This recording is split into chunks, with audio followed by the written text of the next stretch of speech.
हो जेके मानत रही हम परान, हो जेके मानत रही हम परान, सनम दगबाज निकलल।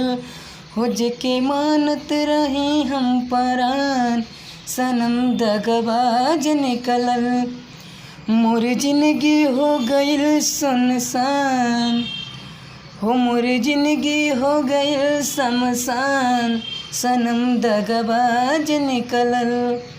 हो धोखा खा गइनी मासूम चेहरा पे हम, कबू नाही भराई दिले बा जखम। हो धोखा खा गइनी मासूम चेहरा पे हम, कबू नाही भराई दिले बा जखम।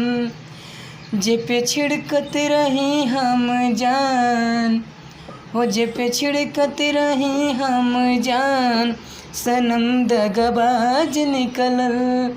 हो जेके मानत रही हम परान, सनम दगबाज निकलल। तो कैसा लगा आप सबको ये सैड सॉन्ग? अच्छा लगे तो वीडियो को लाइक कमेंट एंड शेयर ज़रूर करें और अपने भाई को प्यार दुलार और आशीर्वाद ज़रूर दें।